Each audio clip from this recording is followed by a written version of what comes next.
Então, hoje eu queria continuar com vocês a falar um pouquinho sobre a classificação dos tipos de pesquisa, né, que vocês vão encontrar, que vocês vão desenvolver ao longo aí desse tempo, e explicar alguns tipos, né, demonstrar alguns tipos específicos que nós temos e a forma, a gente até já comentou alguma coisa assim, bem por cima sobre isso em algumas aulas anteriores, e a forma como o pesquisador se integra dentro dessa nova forma, digamos assim, dessa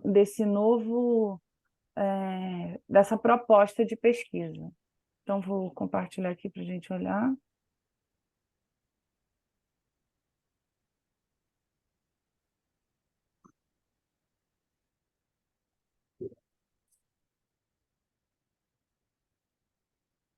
Espera aí, gente. Agora! Home office deu nisso, né? A cachorro resolveu gritar agora. Estava dormindo aqui do lado, desculpa. Então, vamos lá, pessoal. Então, só para a gente continuar, já compartilhei para vocês, deixa eu ver. Já. Então, a gente vai continuar falando agora da classificação do tipo de pesquisa científica.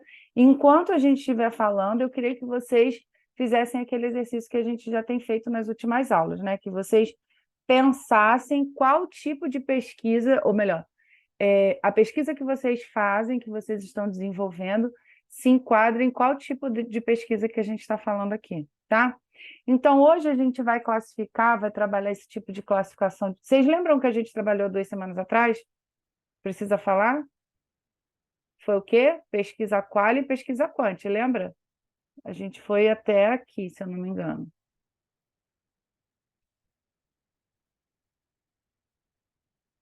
Lembram disso? Que a gente falou sobre a pesquisa quali, pesquisa Sim, quant? Lembram? sim. Então, beleza. Qual é a diferença de pesquisa quali para pesquisa quant? A, a quantitativa, ela, assim, tipo assim, ela mergulha na estatística, ela toma para si os dados numéricos, de quantificação mesmo, Isso. estatisticamente falando. A qualitativa, não. Ótimo. Se uma faz sim, a outra faz não. Muito bem, Celso. Então, o que o Celso quis dizer com não é que na pesquisa qualitativa a gente não tem como objetivo quantificar, e sim explicar os processos, lembra? Então, a pesquisa Sim. qualitativa ela tem como objetivo explicar os processos, os resultados. Então, essa é a diferença básica.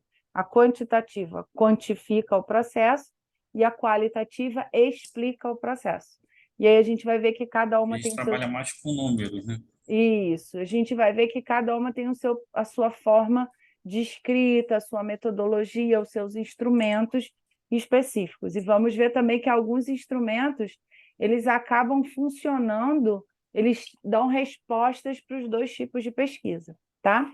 Então, agora, seguindo aqui, uma outra forma da gente classificar o tipo de pesquisa é com relação à natureza da pesquisa. Se a gente está fazendo uma pesquisa pura ou uma pesquisa básica, que é aquele tipo de pesquisa que é uma pesquisa que vai servir como base para outras pesquisas. É uma pesquisa, geralmente, uma pesquisa inicial, uma pesquisa mais tradicional, é uma pesquisa mais básica que vai fornecer informações mais simplificadas sobre aquele processo.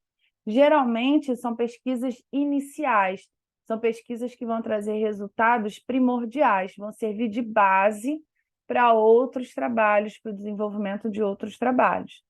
E a oposição ou a complementaridade à pesquisa pura ou básica seria a pesquisa avançada, a pesquisa aplicada, que já é quando a gente pega essa pesquisa pura ou pesquisa básica, que foi desenvolvida por algum outro pesquisador ou pelo próprio grupo, e aplica-se alguma outra tecnologia, desenvolve-se algum outro tipo de produto, de repente. Então, aplica-se algum outro valor, uma outra visão sobre aquele trabalho inicial. Então, você tem uma pesquisa que tem como grande direcionamento a solução de problemas. Então, a gente tem a pesquisa básica, a pesquisa pura, que tem como grande objetivo fornecer conhecimento, e a pesquisa aplicada, a pesquisa avançada, que tem como grande objetivo solucionar problemas. Então, o mestrado profissional, de um modo geral, pessoal, ele se enquadra mais dentro do tipo de pesquisa, o quê?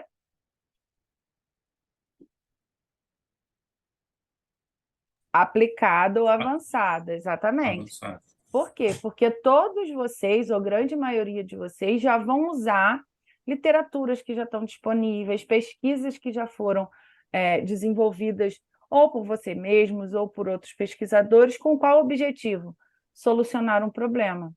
Por isso que nós vamos ver da importância de vocês terem o problema do trabalho de vocês muito bem delimitado, muito bem pensado, muito bem conhecido, muito bem claro na cabeça de cada um de vocês, para que vocês possam aplicar as características da pesquisa aplicada ou da pesquisa avançada, tá?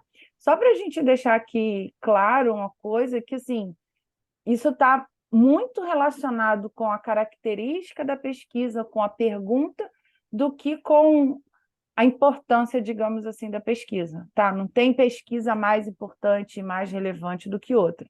É a característica do problema, a característica da pergunta que vocês estão trazendo, que vão fazer com que ela se enquadre dentro de pesquisa básica ou dentro de pesquisa avançada, tá?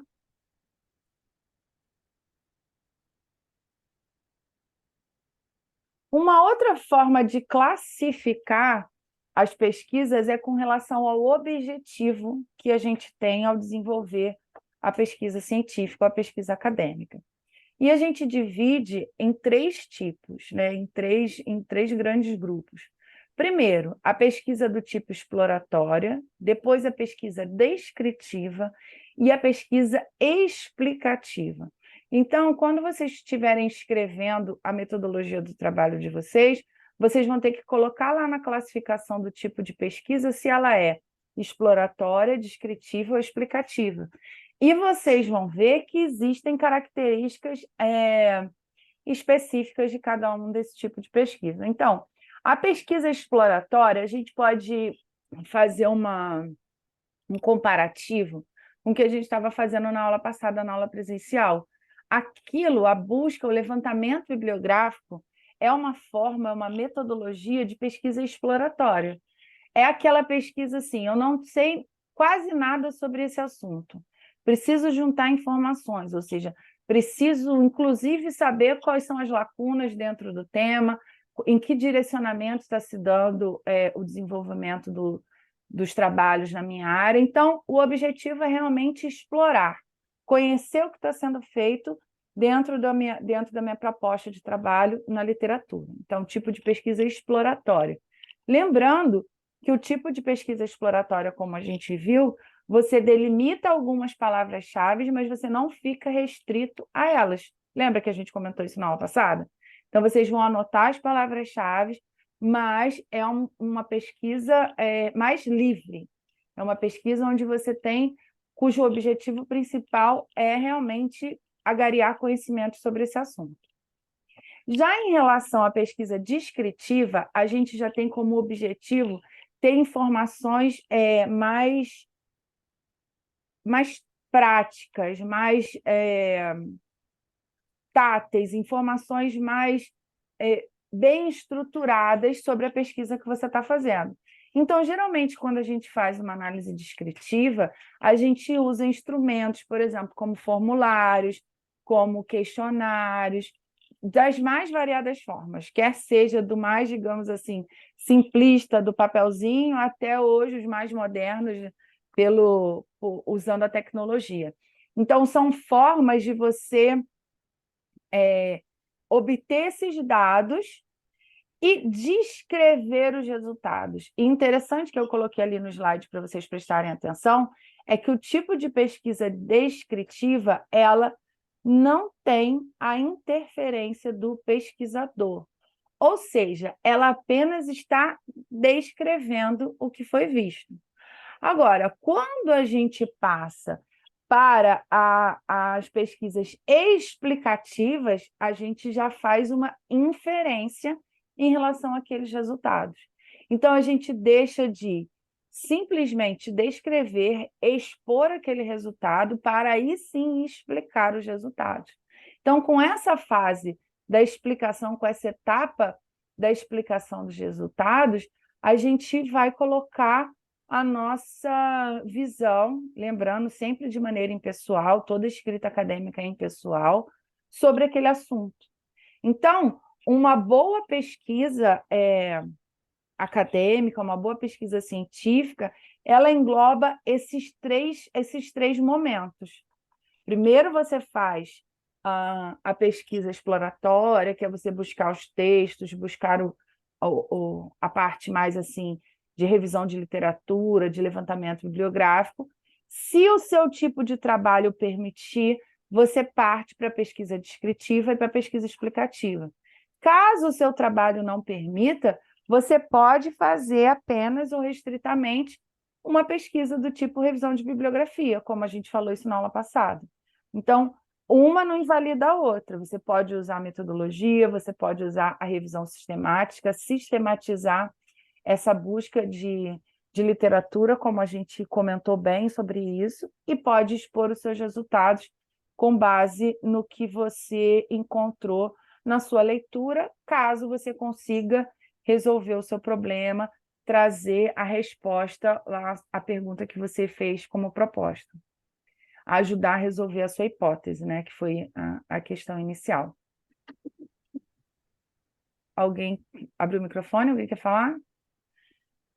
Não? Então, seguindo aqui, pessoal, uma outra forma da gente deixar claro a nossa metodologia é se a gente vai decidir fazer uma pesquisa de campo ou uma pesquisa bibliográfica e documental. Então, mesma coisa, uma forma não invalida a outra. Alguns trabalhos precisam de pesquisa de campo e alguns trabalhos ficarão restritos à pesquisa bibliográfica e pesquisa documental. Lembrando que a dita pesquisa de campo é realmente você ir ao local dos dados e buscar os dados onde eles estão sendo gerados. Não significa, pessoal, ir para o campo, ir para o mato, ir para a rua, ir para, sei lá, para uma veterinária. Não, significa você buscar os dados no local onde eles estão sendo gerados.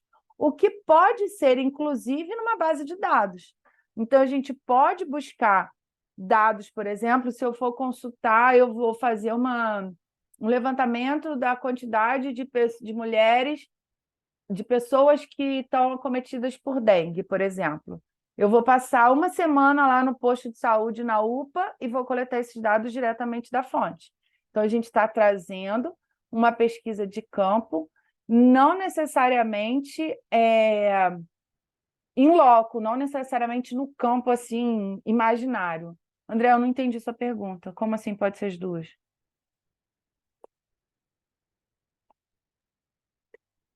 Eu posso fazer uma pesquisa de campo e ainda realizar a pesquisa documental. Sim, pode. Uma não inviabiliza a outra. Você pode fazer uma parte da sua pesquisa no campo e uma parte da sua pesquisa documental, exatamente. E aí a gente vai ver aqui a diferença, eu acho que mais nesse slide, do que seria a diferença de uma pesquisa bibliográfica e de uma pesquisa documental. Uma pesquisa documental, primeiro, é aquela que a gente está usando os documentos originais. A gente vai direto na fonte dos documentos. Vai olhar os arquivos históricos, vai olhar os prontuários, vai olhar os registros da escola, enfim. Você vai direto na fonte original dos dados, onde os dados não passaram por nenhum tipo de tratamento e interpretação. Quando a gente fala de pesquisa bibliográfica, a gente está tratando de pesquisa o quê? O que é uma pesquisa bibliográfica? Se é documental, a gente está olhando dado direto da fonte. Me dá um exemplo de uma pesquisa bibliográfica. Gente, não pode dormir depois do almoço. É o nosso combinado. Alguém já tem escrito sobre aquilo, já tem outros buscado os dados trabalhos. originais e trabalhado eles. Exato. As pesquisas bibliográficas, gente, geralmente são outros trabalhos acadêmicos. porque já foram interpretados pelo autor e já foram avaliados pelos revisores. Então, vocês concordam que a gente já não tem mais a resposta original? A gente não tem mais a visão original? A gente já tem a interpretação do autor sobre aqueles dados. Então, são questões diferentes, dão respostas para a gente diferentes. E dependendo da pergunta que vocês tiverem, pode ser mais conveniente, mais acertado que vocês façam a busca documental do que vocês façam um levantamento bibliográfico. Porque o levantamento bibliográfico já tem a interpretação dos dados do autor, no mínimo do autor. Já a pesquisa documental é o dado original, é a análise lá na ponta, tá? Então, um não exclui o outro, e nem vou dizer dos dois, André, eu vou dizer que nenhum dos três. Nem o trabalho de campo exclui a bibliográfica, nem a documental. Então, eles vão se complementando e são, brincando, só para brincar com vocês, a escolha do cliente. Está de acordo com a proposta de trabalho que vocês tiverem. Não tem a necessidade de se fazer as três, não tem a obrigatoriedade de se escolher entre uma delas, depende da proposta que cada um vai trazer de trabalho, tá? Então, pode. Eu posso pegar um paper e aí ele conclui alguma coisa em cima de um experimento. Aí, poxa, eu posso ligar para o autor do paper, olha, me dá as tabelas aí, os dados do seu experimento que eu quero fazer umas análises. Pode. Aí essa segunda parte seria documental, porque eu estou pegando os resultados de um experimento e concluindo em cima. Você vai pegar os dados originais de um experimento. Isso. Sim, documental, sim. Sim. Você pode olhar uma tabela, por exemplo, de uma publicação, o cara citou lá, teve 30% de aumento na emissão do poluente X. Isso é bom ou isso é ruim? 30% é muito ou é pouco? Não sei. Quanto era o dado original? Vamos ver como é que você fez essa análise. Deixa eu olhar lá a sua tabela de dados. Aí você está fazendo a pesquisa documental. Tá? Então, você pode fazer as duas pesquisas. Mas lembrando, Arthur, que está relacionado com o tipo de experimento. Objetivo. Exatamente, com o objetivo do trabalho. Nem sempre você precisa dessa riqueza de detalhes para estar discutindo, ou corroborando, ou confrontando seus dados, tá? Sim. Posso até ler um paper, pô, tá estranho esses dados, deixa eu entender melhor. Pode até ser um aprofundamento pontual, Sim. mas meu trabalho continua sendo bibliográfico. Sim, com certeza, sim. O fato de você fazer isso em um artigo ou dois, não necessariamente o seu trabalho passa a ser documental. É somente, foi até bom você tocar nisso, é somente quando a sua base de dados é aquele material. Entendeu? De novo, é a questão da abordagem, né? Vou E- abordar dessa forma a abordagem principal. Exatamente, o principal, exatamente. Então, aqui só para a gente organizar o conhecimento. Então, do tipo de pesquisa de campo experimental, a gente tem a pesquisa de laboratório, que também é um tipo de pesquisa de campo, e a pesquisa de campo mesmo fora lá dos muros. Então, existem várias formas da gente fazer esse tipo de trabalho de campo. Como eu disse, a pesquisa bibliográfica ela é aquela que usa as referências teóricas que já foram analisadas e publicadas, e a pesquisa documental é aquela que não tem tratamento crítico em relação a ela. Então, a gente tem aqui como uma coisa interessante, por exemplo, jornais, relatórios, revistas que não passaram por um processo de avaliação criteriosa por um outro membro técnico especialista naquele assunto, tá? Então, se eu vou fazer, por exemplo, um levantamento, eu vou basear todo o meu levantamento de dados sobre, sei lá, um livro, um diário de alguém. É um tipo de pesquisa documental. É a minha interpretação sobre aquilo direto, sobre os dados crus, né? Sobre os dados puros. Então, e lembrando que vocês podem usar mais de um tipo de abordagem, não precisa usar somente uma. Quando a gente está falando de pesquisa de campo, é interessante a gente pensar nesses três momentos do trabalho de campo. A primeira fase de um trabalho de campo é a etapa do planejamento. Eu já vi acontecer muito, principalmente nesse nosso mestrado aqui, onde algumas vezes os alunos já trazem, até pela própria característica do mestrado, do seu mestrado profissional, os alunos já trazem uma demanda de projeto. Eu quero desenvolver um projeto nessa temática. Então, eu vou usar os dados que foram coletados, sei lá, na prefeitura no ano passado, ou eu vou usar os dados que eu coletei há 3 anos atrás. E, às vezes, tá, em alguns casos, não houve um planejamento nem para o uso desses dados, nem para a coleta desses dados, desculpa, nem para o uso desses dados. E muitas vezes o aluno fica muito chateado quando a gente diz que os dados dele não podem ser utilizados. Porque a gente precisa, né? Lembra, a gente está falando de ciência, de método científico. Então, método científico, ciência, ele tem que ter reprodutibilidade, né? A gente está falando de academia. Então, a gente precisa ter essas etapas. A primeira etapa, vocês já estão ali ticados, já cumpriram, que é o quê? A elaboração do projeto de pesquisa. Vocês já sabem como vocês vão fazer o projeto que vocês estão se dedicando, que vocês vão se dedicar aí nos próximos anos. Então, a primeira etapa é o planejamento do projeto de pesquisa. Depois, a gente tem a etapa do plano para a coleta dos dados, como vocês vão coletar, quais os instrumentos, onde vocês vão coletar esses dados, que análise vocês vão fazer. E a terceira etapa é a divulgação dos resultados, que é a etapa que a gente vê muita falha ainda. Muitas pessoas têm trabalhos excelentes e têm dificuldade de escrever, dificuldade de publicar, não têm o conhecimento do meio acadêmico e científico necessário para fazer boas publicações, para fazer publicações em periódicos interessantes, para valorizar o seu trabalho, tá? Então, vamos falar um pouquinho dessa etapa do planejamento. Essa etapa do planejamento, eu sei que vocês todos já têm o projeto de vocês pensado, né, entregues, inclusive, mas eu gostaria que vocês pensassem sobre esses 3 aspectos. Como se deu a escolha do tema do meu trabalho? Hoje vocês já sabem o que é tema, né? Já sabem definir o que é o tema do trabalho de vocês. Todo mundo sabe qual é o tema do trabalho? Sabem a diferença de tema e de título? Sim. Sim? Vou passar por isso. Então, todos vocês já tiveram o seu tema escolhido e as principais perguntas que vocês fizeram ou deveriam ter feito quando escolheram esse tema foram essas 3. Primeiro, se o meu tema é original, o que significa com o meu tema ser original? A gente falou muito sobre isso na aula passada. O que é um tema original?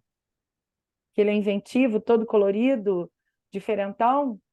Que ele é um tema que ninguém fez exatamente o que eu fiz. A gente falou isso na aula passada, lá na prática. Eu quero encontrar artigos parecidos com o meu, mas artigo igualzinho que eu fiz, se eu encontrar, é a morte. Significa que o meu trabalho não é original, tá?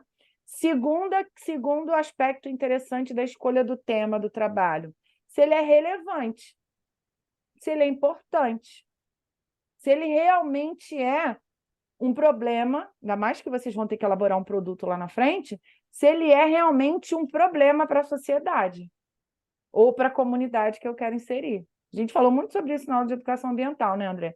Se ele realmente é um problema para aquela comunidade que eu quero aplicar o meu trabalho.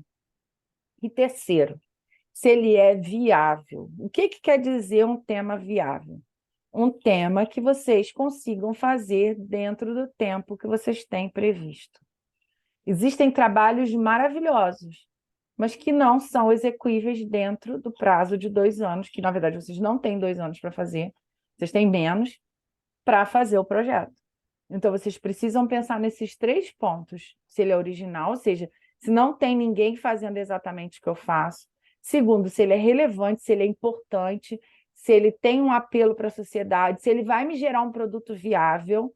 E, além disso, dentro da relevância do produto, vocês ainda têm que pensar se aquele produto ele vai atender o meu público-alvo.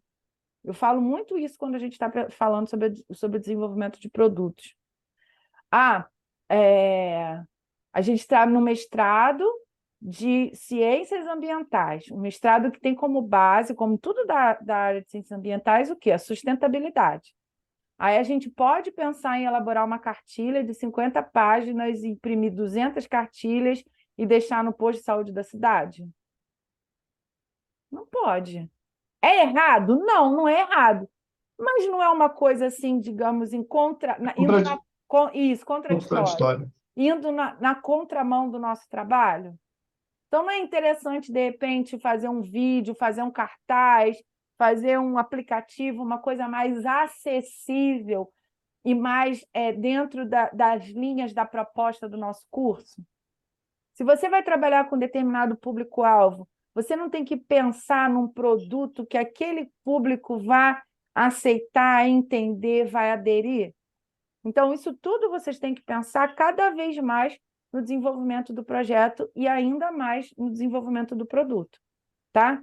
Para quem é o meu produto? Eu estou fazendo...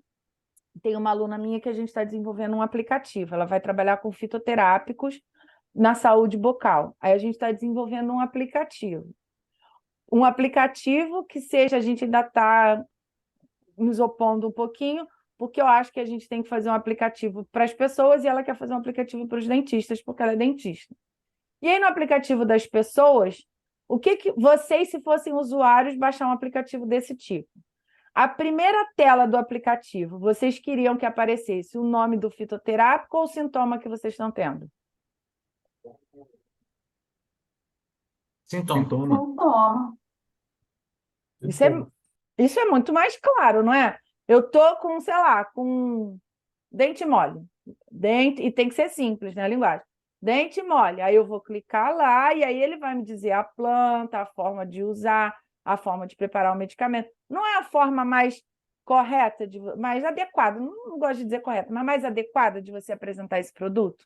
Então, vocês pensem muito no usuário de vocês quando vocês estiverem projetando o produto, pensando em como vocês vão elaborar esse produto e colocar no mercado. E como falei, por último, a questão da viabilidade, né? Se dá tempo de preparar tudo isso no prazo que vocês têm para desenvolver. Uma outra questão a ser colocada é em relação à delimitação do assunto, que está relacionado, pessoal, diretamente com a questão do prazo da viabilidade. Uma hora vocês vão ter que parar de buscar. Uma hora vocês vão ter que parar de escrever. Vão ter que parar de revisar o trabalho para vocês defenderem. Senão vocês vão perder prazo. Então, assim, eu costumo brincar dizendo que já está todo mundo atrasado. Todos vocês estão atrasados. Todo mundo está sempre atrasado em relação ao cronograma. Sempre. A gente está sempre atrasado em relação ao cronograma. Isso é o tempo todo. Tudo na nossa vida hoje a gente está atrasado, né? Então, pensem bem, sejam... É quase um coach essa aula de hoje, né? Sejam eficientes na gestão do tempo, delimitem o que vocês vão fazer, delimitem um tempo de pesquisa. Eu não preciso pesquisar lá na internet dos últimos 50 anos se é um assunto recente. Eu não preciso ler o mesmo artigo várias vezes, basta eu buscar nas bases de dados adequadas, basta eu conhecer os autores, basta que eu treine técnicas de leitura acadêmica, de leitura rápida. Lembra a teoria da caixinha? Essa caixinha aqui é da introdução, essa caixinha aqui é do objetivo. Isso facilita muito. Então, delimitem um assunto de vocês no tempo, no espaço e em outros fatores. Por exemplo, quem vai fazer um levantamento vai trabalhar numa determinada região. Eu quero saber como é o impacto da gestão de RCC aqui na região sul-fluminense. Cara, me interessa um artigo lá da Bahia? Não. Me interessa um artigo do Amazonas? Não. Eu só quero essa área, porque eu quero comparar com os municípios dessa área que tem características relevantes, similares à minha área de estudo. Lembrando o que a gente tem falado o tempo todo. Tudo delineado com a hipótese, com o problema, com a proposta de trabalho de cada um. Não disse para ninguém delimitar no sul-fluminense. Eu não disse isso. Eu disse para que vocês delimitem de acordo com a proposta do trabalho de vocês. Se vocês estão fazendo um trabalho nacional, vai comparar com outros países. Se vocês estão fazendo um trabalho do bairro, vai comparar com outros bairros. Tá? Ficou claro isso? Show? Então, essa delimitação, pessoal, é muito importante que vocês tenham em mente, inclusive escrito. Todo mundo tem caderno do mestrado? Deviam ter, né? Já está na hora de ter. Arthur, já está na hora de ter um caderninho do E mestrado. Sabe para quê? Para anotar tudo que vocês estão pensando num lugar só. Isso aí, muito bem. Para anotar tudo. Ah, Rafael, isso aí. Da Silvânia eu já vi, todo mundo com seu caderninho. Por quê, gente? Parece brincadeira de criança, mas não é não. É para que vocês tenham tudo isso que vocês estão pensando, que vocês estão desenvolvendo num lugar só.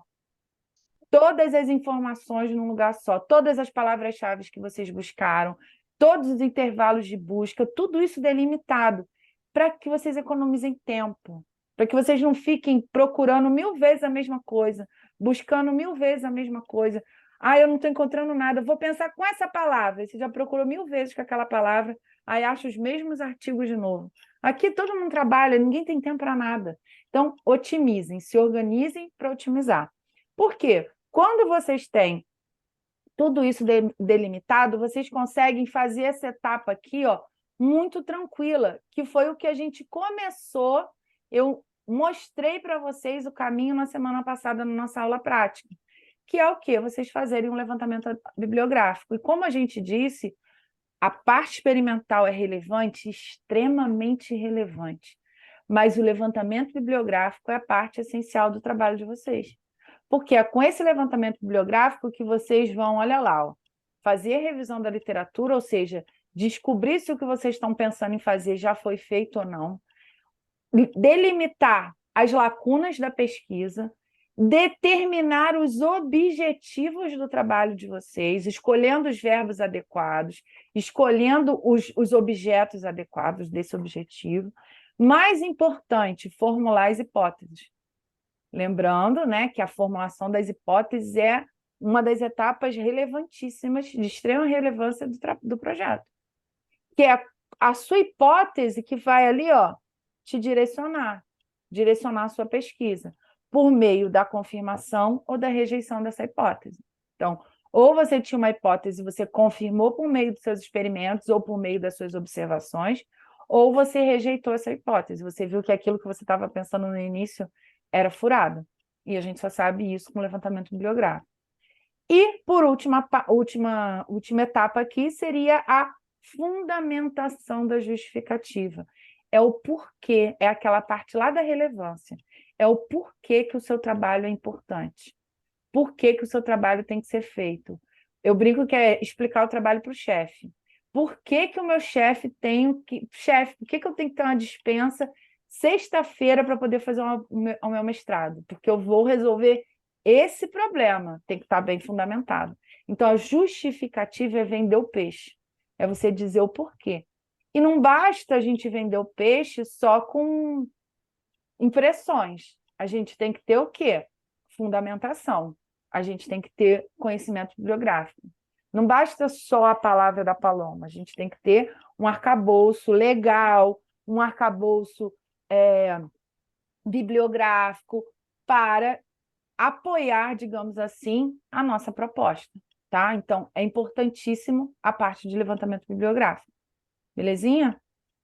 Então, seguindo aqui, com a parte da coleta de dados, a gente vai ver a questão dos métodos. A gente já comentou um pouquinho por cima sobre isso, mas é importante que vocês saibam o que seriam esses métodos e qual é a importância da escolha adequada desses métodos. Então, só uma definição rápida: método é o procedimento ou as técnicas que vocês vão utilizar para chegar naquele conhecimento. Então, que tipo de instrumentos, que base de dados, que roteiros, que formas de trabalho vocês vão utilizar para chegar naquele conhecimento, para chegar lá onde vocês estão querendo. Então, a escolha do método e das técnicas, ele envolve 3 momentos principais. Primeiro, que a gente já falou lá, é o problema. Qual é o problema que eu tenho? Qual é o problema que eu identifiquei na minha região, ou no meu trabalho, ou na literatura? Então, a primeira etapa é você identificar o problema. Segunda etapa, você formular uma hipótese. Lembrando, sempre vou falar isso, hipótese não é uma pergunta, hipótese é uma afirmação. A hipótese já é a resposta resposta para o seu problema. Muita gente acha que hipótese é pergunta. Hipótese não é pergunta. Hipótese é possível solução para o seu problema. Isso está claro? Ninguém vai errar mais isso? Se eu ver hipótese de pergunta, eu posso botar de castigo? Olha lá. Hein?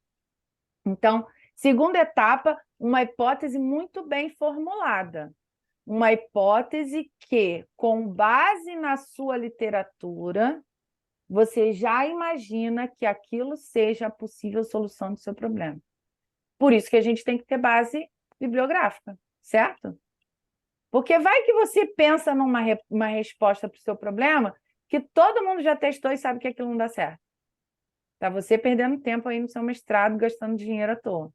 Então, é importante que se tenha a base bibliográfica para que você possa pensar numa hipótese adequada. Se a solução para o seu problema pode ser aquela que você está pensando. Tá? E, por último, seria a delimitação da amostra. Isso foi muito perguntado na aula passada. Qual o tamanho da amostra? Quantos artigos eu tenho que buscar? Quantas pessoas eu tenho que entrevistar? Quantas vezes eu tenho que ir não sei aonde? Quantos não sei o que, não sei o que? Gente, se jogar no Google aqui, cálculo de amostragem, deve ter milhões de programas que fazem cálculo de amostragem. Inclusive, o professor Marco Antônio ensina a fazer cálculo de amostragem. Eu não sei fazer cálculo de amostragem porque é estatística pura.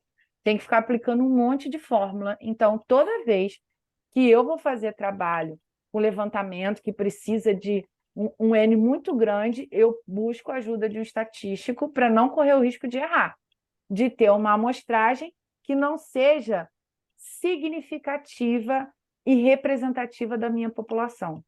Porque o que quer dizer uma amostra? Uma amostra é um grupo dentro de uma população maior que, na verdade, ela representa aquela sua população. Então, uma amostragem, uma amostra, né, de uma determinada população, ela tem que ser diversa o suficiente para conter, dentro daquele grupo, pessoas ou animais, ou repetições, ou fatores que representem um todo. Para quê? Para que a gente possa fazer uma coisa chamada generalização. Eu entrar num lugar, olhar, sei lá, 10 pessoas daquele universo de 1000 e eu ter certeza que dentro daquelas 10 pessoas que estão ali participando do meu projeto, eu tenho representantes de todas as outras pessoas que não foram entrevistadas. Caso eu não tenha isso, eu não posso fazer a generalização. Eu posso inferir meus resultados usando a amostra, sim. Eu posso até mesmo confirmar a minha hipótese, sim. Porém, eu preciso deixar claro no meu trabalho que os meus dados não são representativos da minha população. Eles não representam fidedignamente a população que eu estou estudando.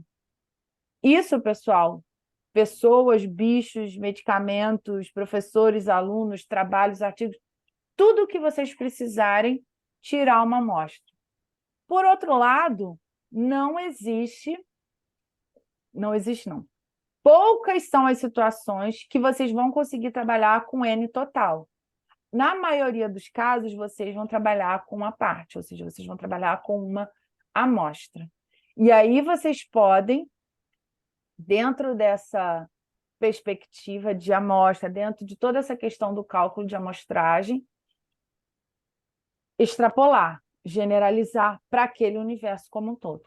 Ficou claro para vocês a questão do que é uma amostra e do que é uma população? Alguém quer fazer algum comentário? Isso é importante que vocês tenham isso em mente. Ninguém vai entrevistar todos os médicos do país, ninguém vai entrevistar todos os estudantes da escola X, ninguém vai levantar todos, ninguém vai. Tá? A não ser que o seu universo, a sua população seja muito pequena.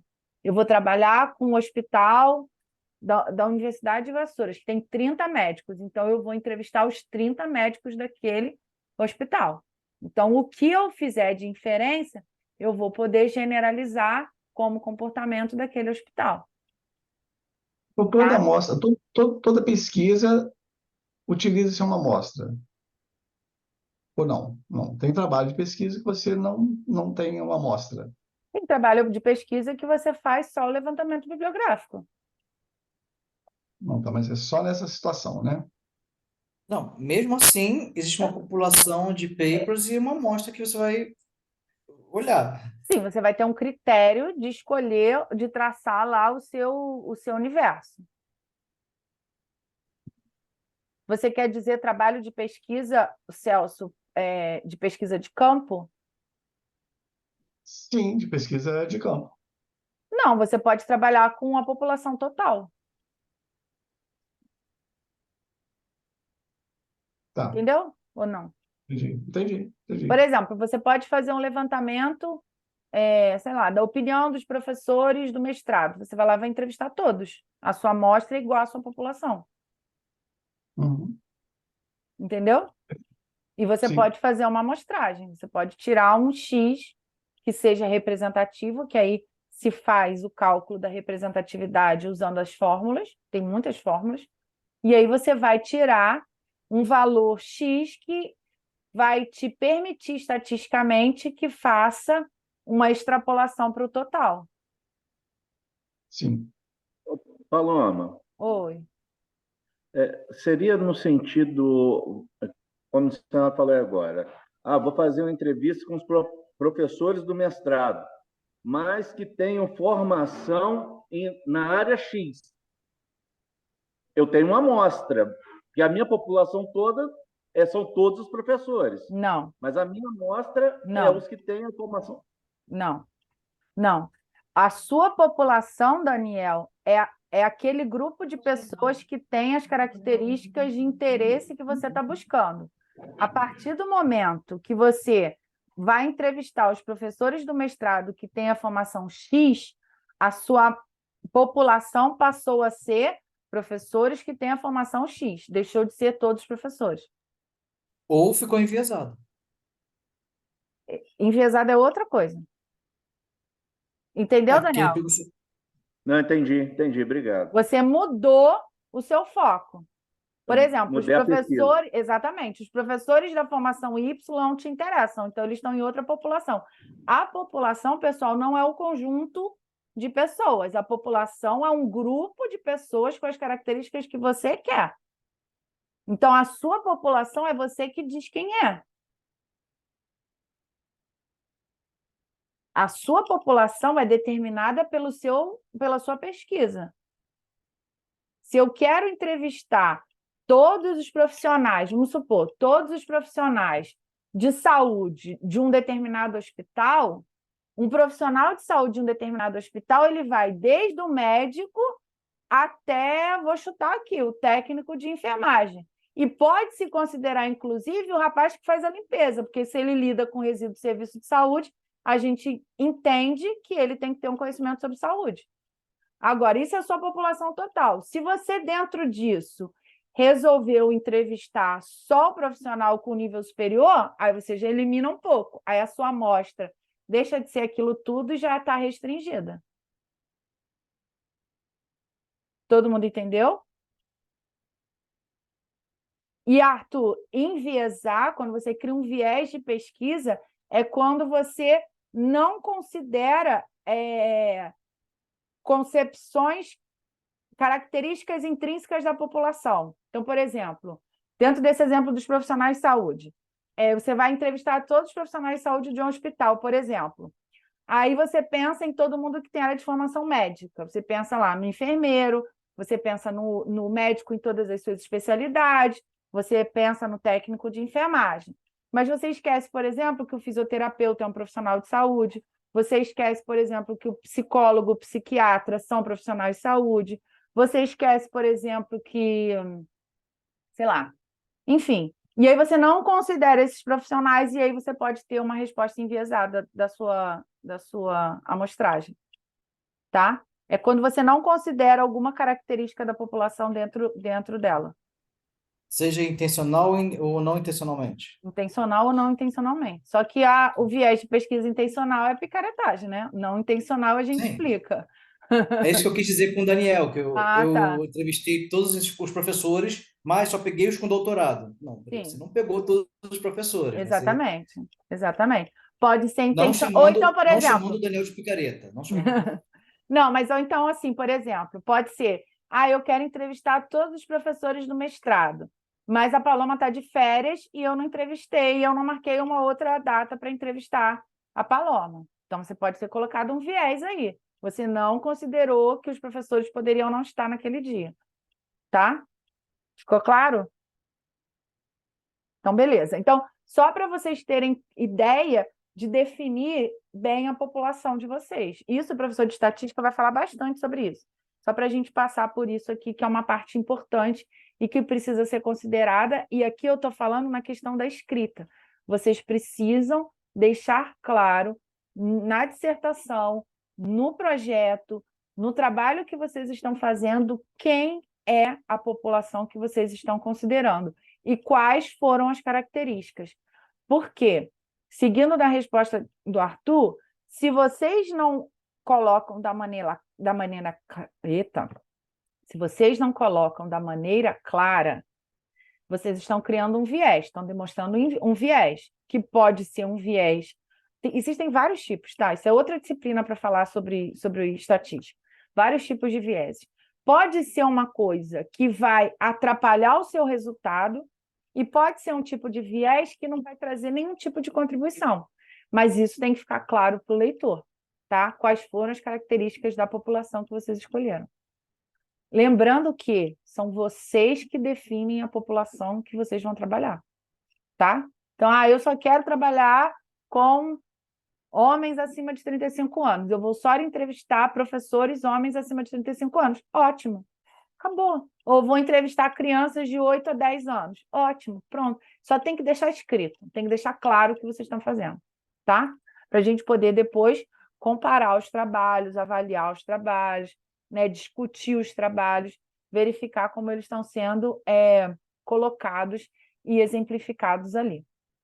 Então, além desses métodos práticos, né, de definição de amostragem, a gente tem também a questão dos instrumentos.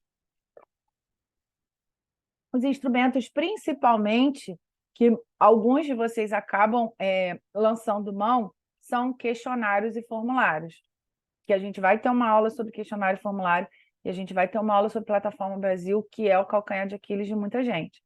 Questionários e formulários só podem ser utilizados mediante submissão e aprovação do Conselho de Ética em Pesquisa, tá? Isso, claro, ninguém pode entrevistar ninguém. Você pode conversar à vontade, informalmente. Entrevistar com roteiro, só após a aprovação e submissão no Comitê de Ética em Pesquisa, tá? Inclusive, existe uma resolução do Conselho Nacional de Saúde, se eu não me engano, é a 6 ou a 4, esqueci o número, que fala que para o uso de dados de prontuários precisa-se também da submissão da plataforma e da autorização. Só é permitido o uso de bancos de dados públicos. Para bancos de dados públicos, a gente não precisa da submissão e da aprovação na Plataforma Brasil, tá? Então, fora isso, vou fazer entrevista com 3 colegas meus de trabalho. Tem que submeter à Plataforma Brasil, tá? Então, isso é primordial. Quem pretende fazer entrevista, já anota aí ali em vermelho na primeira página do caderno, Plataforma Brasil, que vai ter que fazer isso, tá? Então, a primeira etapa é a construção dos instrumentos de pesquisa, você elaborar os questionários, que parece simples, mas você precisa ter certeza que você está perguntando, que as perguntas estão sendo formuladas de forma a não deixar dúvidas para o entrevistado, né? Você tem que perguntar de maneira clara para que o entrevistado consiga responder. Lembrando que, no momento que está sendo feita a entrevista, o entrevistador, de um modo geral, ele não vai poder intervir, ele não pode participar, ele não pode explicar, ele não pode dar pitaco. Ele vai fazer a pergunta e vai ter que deixar que o o profissional, desculpa, o entrevistado, que ele realmente entenda e coloque a opinião dele em relação àquilo, tá? Então, a elaboração desse instrumento de pesquisa, ele é muito importante para que vocês possam ter uma maior certeza de que a resposta que virá vai ser uma resposta, digamos assim, mais fidedigna, que seja uma resposta mais verdadeira ao que vocês estão buscando saber naquele momento, tá? E aí é importante que vocês pensem nos testes. Existe uma corrente de pesquisa, uma corrente de pesquisadores que diz que todo trabalho, todo instrumento, todo o questionário e formulário, ele pode ser testado ou por um grupo pequeno de pessoas com aquela característica que você está entrevistando, ou por 3 doutores. Então, vocês podem escolher qual vai ser a metodologia de certificar, de avaliar esses documentos, o teste, o questionário que vocês vão utilizar. Que é uma forma de quê? De garantir que não tem erro de interpretação, que não tem nenhuma colocação equivocada, que as perguntas são pertinentes, que não estão ferindo nenhum código ético, moral. Enfim, é uma forma de garantir que o seu instrumento é o teste do seu instrumento, que o seu instrumento está feito de maneira adequada. Isso tudo demanda tempo, né?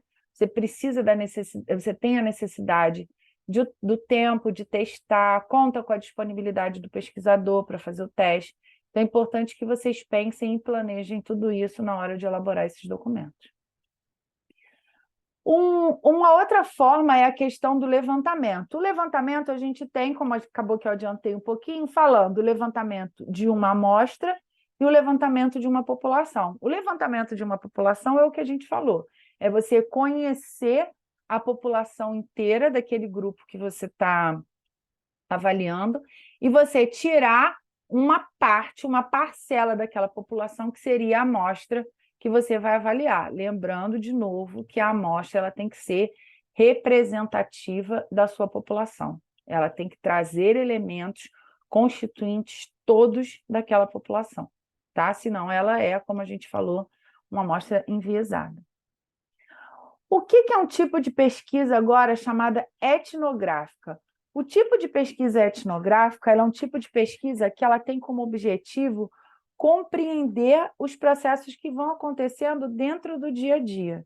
Ou seja, ela tem como objetivo avaliar as crenças, os hábitos, os costumes, o modo como aquela comunidade vive. Então, ela tem como objetivo trazer uma descrição daquela comunidade que o pesquisador está buscando explicar. Como eu coloquei ali, ela é muito comum, é um tipo de pesquisa muito comum da área da antropologia, ou seja, né, busca estudar as populações, busca estudar o comportamento humano mediante tais situações. E aí vocês podem estar perguntando, nossa, por que a Paloma está trazendo um tipo de pesquisa que ela mesma diz que é da área da antropologia para dentro de um curso de ciências sociais? Vocês conseguem pensar em alguma forma da gente linkar uma pesquisa etnográfica dentro do nosso dia a dia das ciências sociais?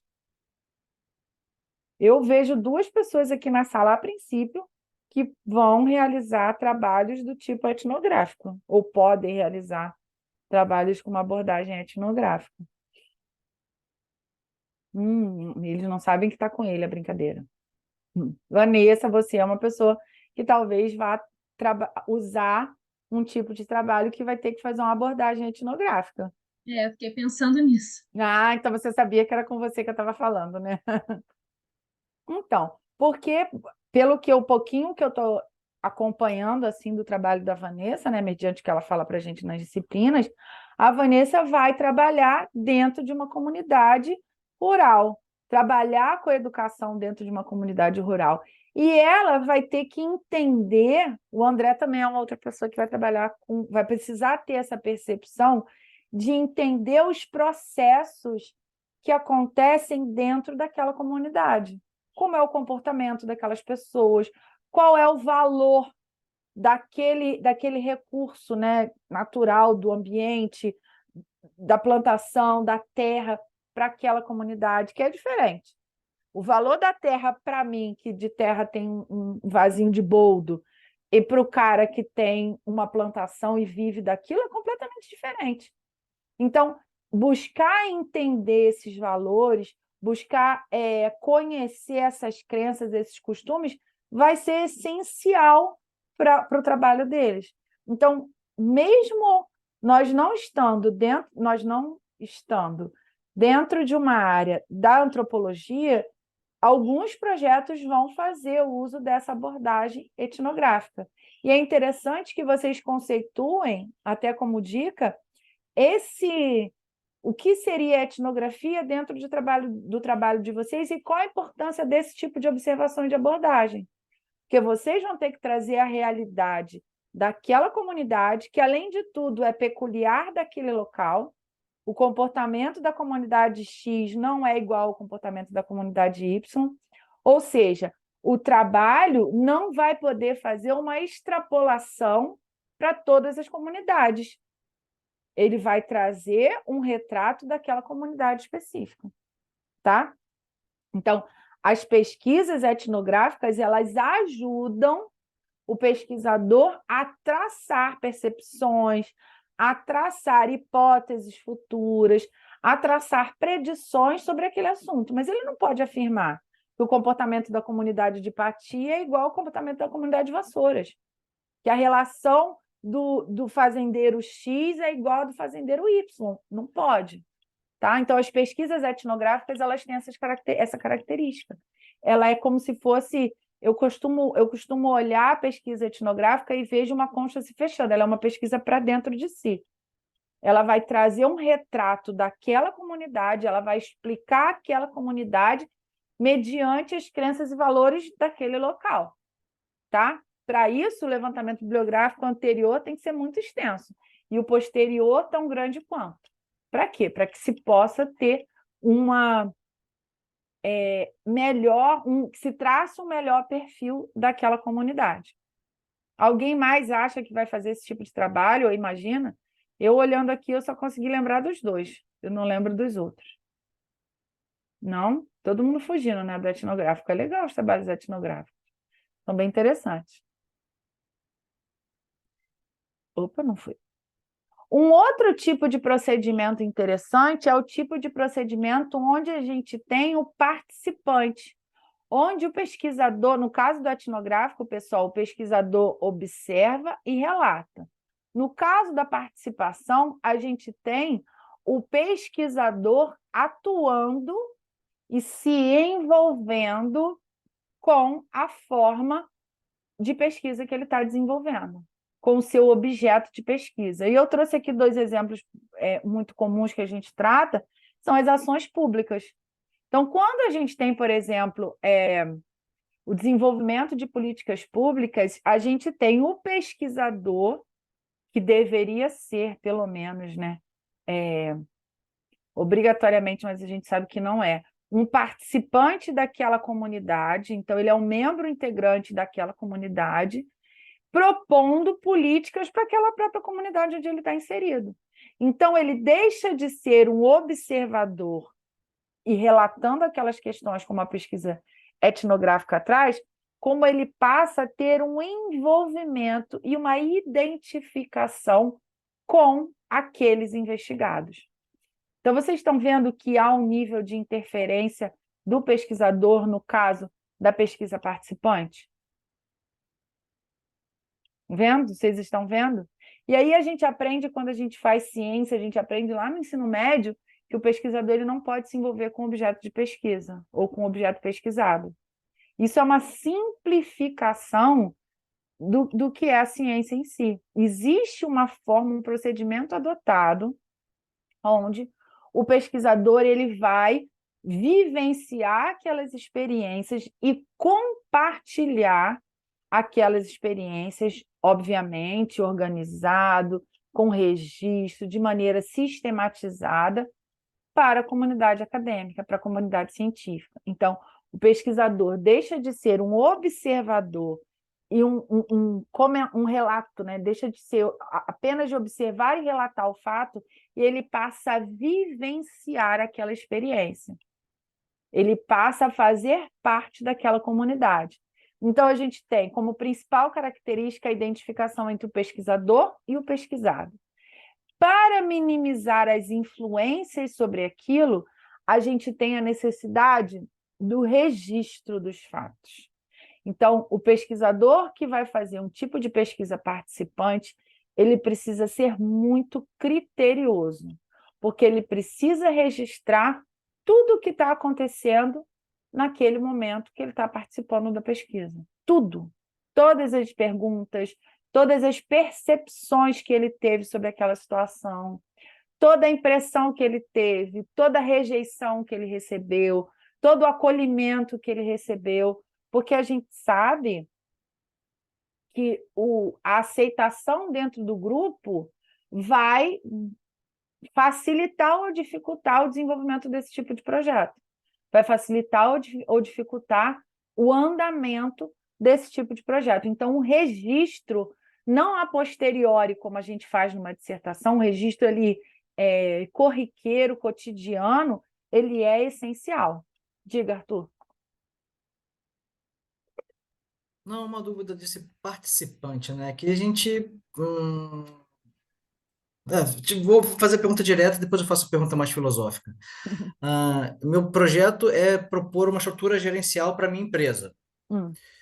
De alguma forma, eu estou envolvido dentro da minha empresa. Sim. Eu sou um pesquisador participante? O projeto que você está propondo na estrutura envolve o seu setor e a sua atuação? Hoje não. Hoje, bem, pode ter interfaces, mas não. A priori, não. Então, não. Não sou participante. Não. Você é um participante se o que você está propondo envolver a sua ação diretamente. Se fosse uma reestruturação, por exemplo, a Silvane talvez seja participante, porque, pelo que eu entendi, ela está propondo uma estruturação do setor no qual ela está inserida. Então, ela vai ter que mudar, inclusive, o comportamento dela. Ela, inclusive, vai ter que se adaptar às novas propostas que ela está fazendo. Ela vai ser a pessoa que vai mostrar para os colegas, para o chefe, como está sendo essa proposta nova. Se fosse para um outro setor, não. Aí ela não é participante. Tá? Agora faça a pergunta. Não, beleza. Não, justamente essa, que é uma parte mais filosófica, do que sempre vamos ter correlações, né? Do tipo, hoje eu estou na Universidade de Petrobras. Eu vou propondo uma ingerência para clima, só que dessas partes de clima, crédito de carbono é um produto financeiro, né? Então, eu tenho interesse de que isso venha a ser uma matéria da minha cadeira dentro da Universidade de Petrobras. Tem essa interface da parte de educação da estrutura gerencial. Sim. Mas como você não está sendo afetado diretamente com a estrutura, você vai ser um beneficiário, não é isso, mais ou menos? Você é uma parte relacionada. Então, como você não está sendo afetado diretamente pela estrutura, você não é um pesquisador participante. O participante ele tem que se integrar e a opinião dele, a participação dele, a visão dele vai influenciar diretamente no andamento e no resultado da pesquisa. É uma coisa mais se incluir no volume de controle, Exato. né? Tem que está aqui delimitado e eu sou. Exato, exatamente. Por exemplo, se você for fazer um levantamento com os alunos da turma, aí você é uma parte que você está incluído totalmente dentro desse grupo. Ou se fosse uma reformulação, por exemplo, das cadeiras lá da universidade, aí você faria parte, aí você seria um pesquisador participante. Se meu produto mudar, em vez de uma estrutura gerencial, eu for fazer uma trilha de conhecimento do qual você é um responsável. participante. Sim. Aí sim. E um dos meus subprodutos que eu estou pensando é esse aqui. Eu vou estudar tudo, gerencial. Como um subproduto, eu posso colocar uma trilha de conhecimento. Pode.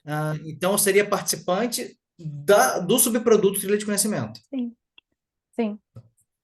Tá? E aí, quando você for testar essa trilha, você for usuário dessa trilha lá na frente como pesquisador, você já vai lembrar, olha como é diferente a questão do participante apenas do pesquisador.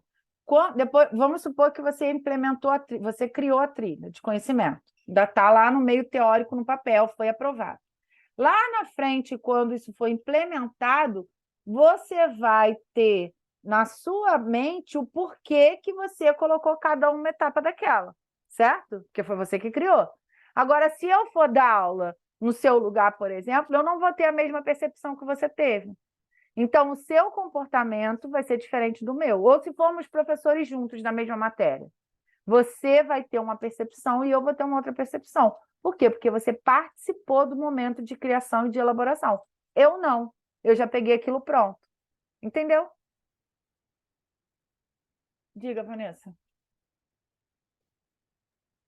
O fato de ter vivenciado uma situação que te levou a fazer aquela pesquisa dentro daqueles moldes, pode se considerar uma pesquisa participante? Não. A pesquisa participante é quando você é efetivamente um membro da amostra.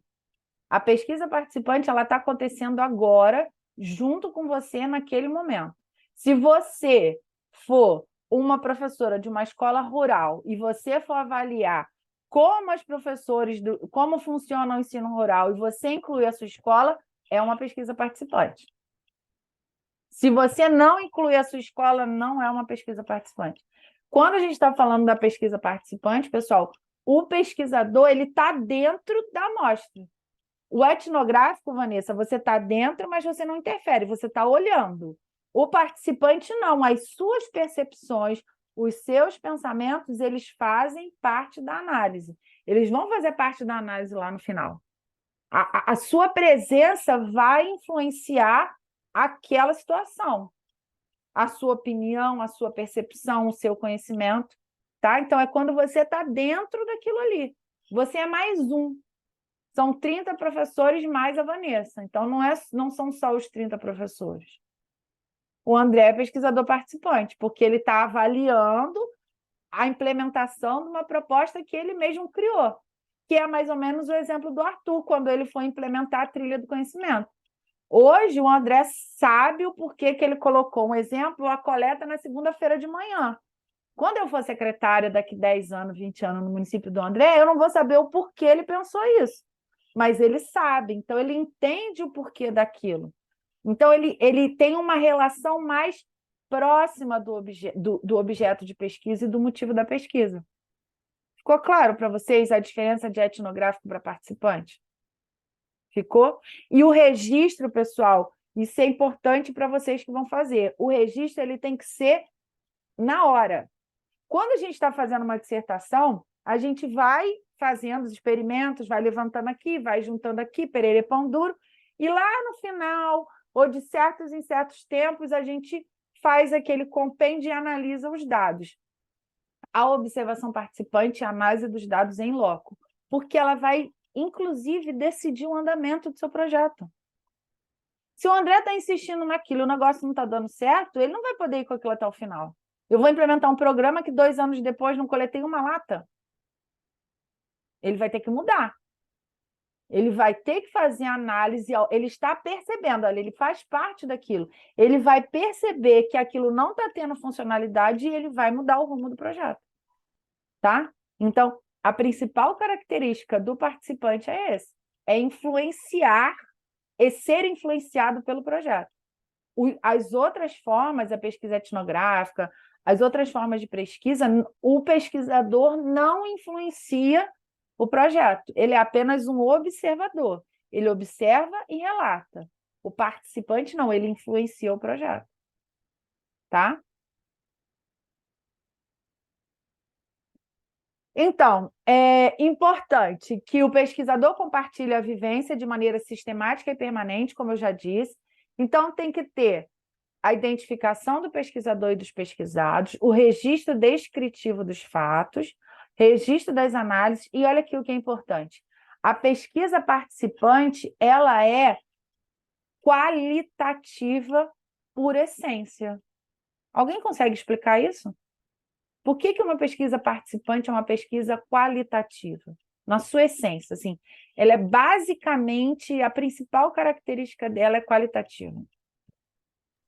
Por não ser replicável, assim, eu não consigo pegar a replicabilidade. Ser. Mas não era bem essa resposta que eu queria, não. Meio ponto para o Arthur. Brincadeira. Por quê, pessoal? O que o cara está falando? Vamos lá. Se você entrou dentro de um grupo de pesquisa para observar, o que você vai fazer com aquilo depois, com aqueles resultados? Você vai explicar. E qual é a principal característica da pesquisa qualitativa? Exatamente. Explicar os fatos, descrever os fatos. Então, o que a gente diz que ela é uma pesquisa qualitativa por essência, porque o seu objetivo é conhecer e explicar. Conhecer, entender a percepção, vivenciar aquilo e explicar. É diferente da pesquisa de observar, onde o pesquisador ele é só um observador. A pesquisa, onde o pesquisador ele é só um observador, ela pode, preste atenção, ela pode ser também qualitativa. Pode. Ela pode ser também quantitativa. Pode. Mas a pesquisa que a gente tem, um pesquisador participante, ela é essencialmente uma pesquisa qualitativa. A característica assim, mais do bebezinho dela, mais natural, mais intrínseca dela é explicar. Eu estou vivendo uma situação para que eu possa explicar.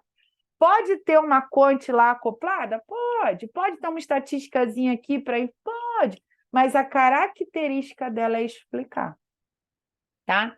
Então, quem vai fazer pesquisa participante vai ter que caprichar aí nas explicações, caprichar na comparação com a literatura, buscar outros fatores para explicar aquilo. Sabe por quê? Pensem bem. Quando a gente está lendo um artigo científico, um artigo acadêmico, a gente quer ouvir a opinião do autor. Quer. Mas a gente não quer só ouvir a opinião do autor. A gente quer saber se aquilo que ele está falando foi observado também por outras pessoas, ou se aquilo é só uma opinião. Existe na hora da escrita do texto acadêmico, vocês já devem ter um pouquinho de maturidade para perceber isso, um momento que a gente tem a real observação, o momento que a gente tem a comparação da observação com a literatura e o momento que a gente tem a opinião do autor. Vocês já conseguiram perceber isso num texto acadêmico? Num texto científico? Sim, não, mais ou menos. Tem hora que o autor traz o resultado, tem hora que ele compara aquele resultado com outros semelhantes e tem a parte mais importante, que é a hora que ele dá a opinião dele. Só que a opinião dele, gente, ou melhor, de ninguém, pode ser baseada em vozes da minha cabeça. A gente tem que basear as nossas opiniões acadêmicas e científicas em dados. Não é isso? Então, o pesquisador que faz pesquisa quali, pesquisa participante, ele tem que ter uma bagagem literária bem grande. Então, ele tem que ter uma bagagem, por quê? Porque ele é participante do processo. Então, ele não pode deixar que a sua participação influencie demais. Gente, é uma linha muito tênue. Não sei se vocês estão conseguindo perceber. O cara tem que dar a opinião dele, mas não pode ser só a opinião dele. A opinião dele tem que estar embasada em literatura científica também.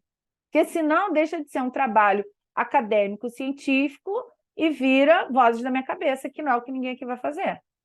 Tá? Diferente do observador. O pesquisador observador, ele não interfere nos processos. Ele só observa, coleta os dados e explica. Ele não interfere nos processos, diferente do participante, que interfere, que vai direcionar a pesquisa. Tá? E aqui interferir, pessoal, sem julgar se é bom, se é ruim, se está certo ou se está errado. A característica da pesquisa participante é a interferência do pesquisador. Por isso que, lá na metodologia, o André vai ter que dizer: este trabalho de pesquisa foi uma pesquisa do tipo participante. Por quê? Porque ele está deixando claro que ele participou da pesquisa, ele observou, ele interferiu. Diferente dele falar que é uma pesquisa do tipo observacional e ele está presente.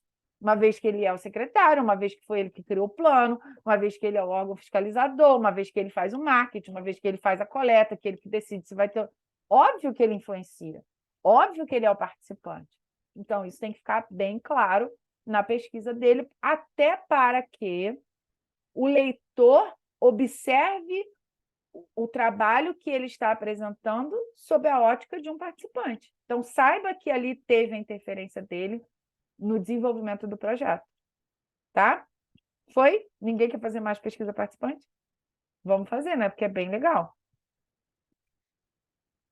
Então, outro tipo de pesquisa, pessoal, é o tipo de pesquisa chamado pesquisa-ação, que é aquela onde o pesquisador ele vai, além de observar e relatar, como nós estávamos, participar, desculpa, e relatar, como a gente estava falando no anterior, aqui o pesquisador, na verdade, ele tem como obrigação intervir nesses processos.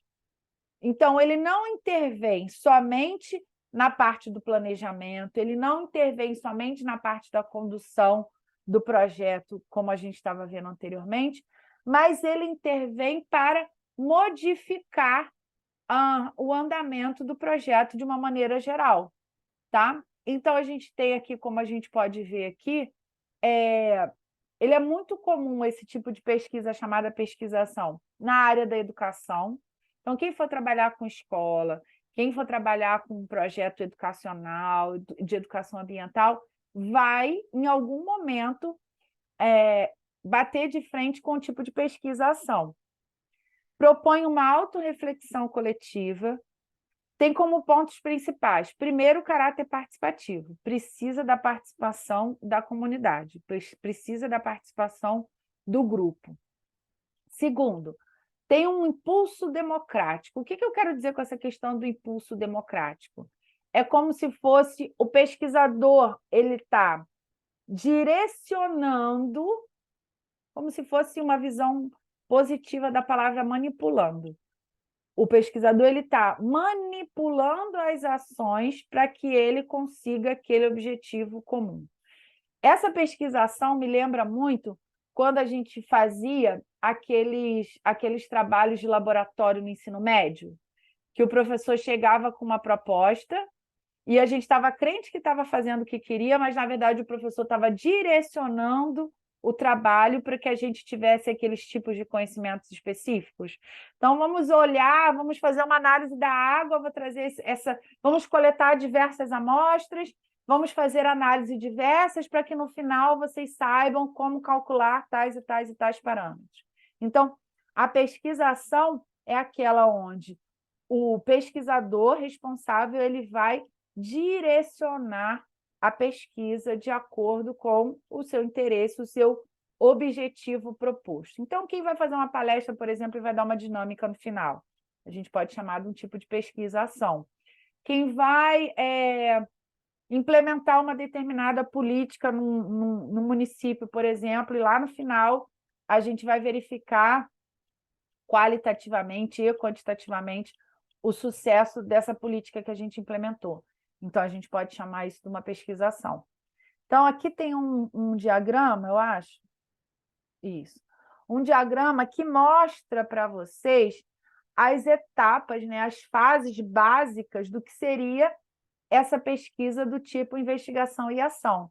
Lembrando que, se vocês olharem atentamente para o gráfico que está na tela, ele é realmente um ciclo.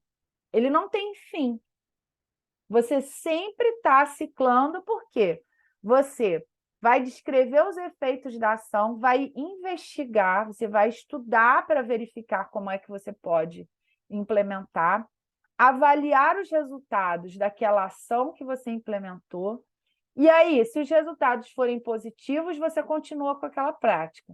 Se os resultados precisarem de intervenção, você vai planejar como melhorar, nova bibliografia, novas palestras, novas orientações, ou seja, a gente entra na parte de ação, implementando essa melhora que você planejou, e novamente você volta a monitorar e a descrever para verificar se você teve bons resultados, se aquela pesquisa que você trouxe, se aquela proposta que você trouxe os resultados adequados que você pensava. Diga, Fábio. É bem parecido com um procedimento, uma técnica que nós usamos chamada PDCA. Eu ia falar isso agora. O que quer dizer PDCA? Planejar, Discutir e avaliar. agir, P de planejamento, né? Checar e avaliar. Executar. Avaliar, Executar. executar. Planejar, executar, medir, É avaliar. o D, Michel. Vocês são ruins de letra aí. É PDCA, fazer. já apareceu um executar, já apareceu. Plan, do, Plan, check. do, act. Planejar, Em desenvolver. Plan, inglês. do, check, Do, act. fazer, fazer. Plan, do, check, act. Isso aí. Esse mesmo ciclo, assim, ó. Então, de intervenções, que consiste em quê? Silvana está morrendo de rir. Que consiste em quê, pessoal? Em fazer a proposta, avaliar e redirecionar, caso precise de algum tipo de correção. Então, o meio corporativo, que é isso que vocês estão falando, existe, né? É uma prática do meio corporativo.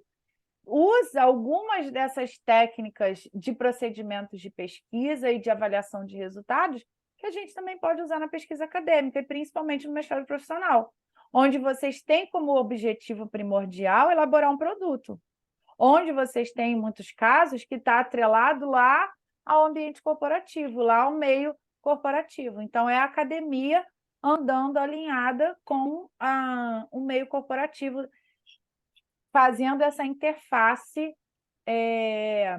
de uma maneira... Nossa, cadê uma... Eita! De uma maneira muito dinâmica. Espera aí que eu vou voltar lá onde a gente estava.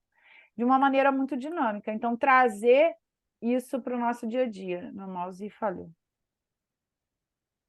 Então, vocês já conhecem mais ou menos o que seria essa forma de intervenção da pesquisa, do pesquisador-ação, né? Da pesquisação.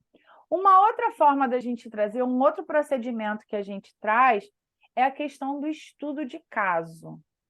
O que seria um estudo de caso? O estudo de caso, ele pode ser o estudo de um caso... Ai, a cachorra resolveu latir. O estudo de um caso ou um estudo de um pequeno grupo ou de poucos eventos sobre aquela situação.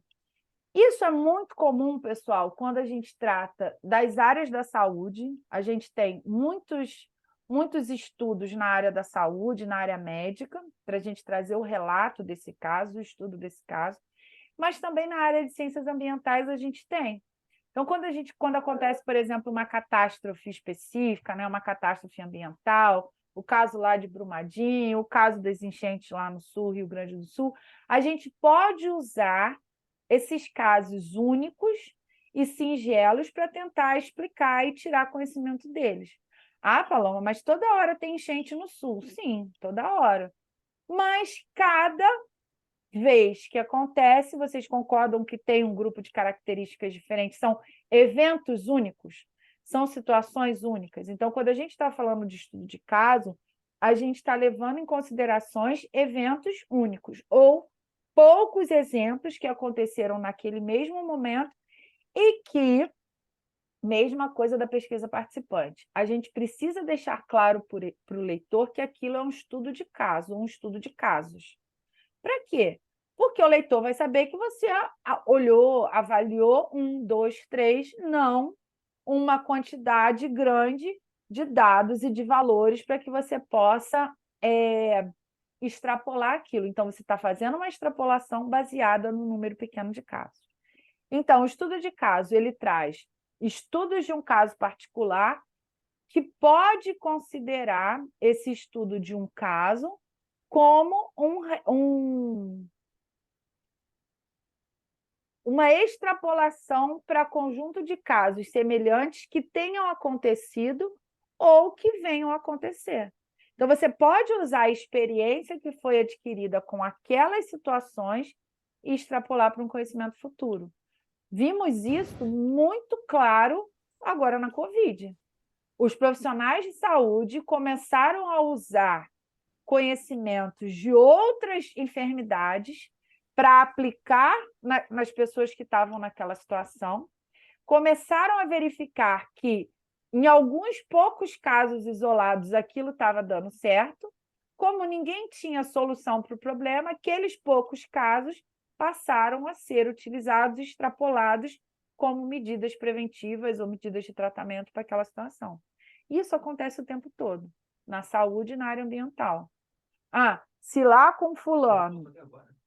Opa!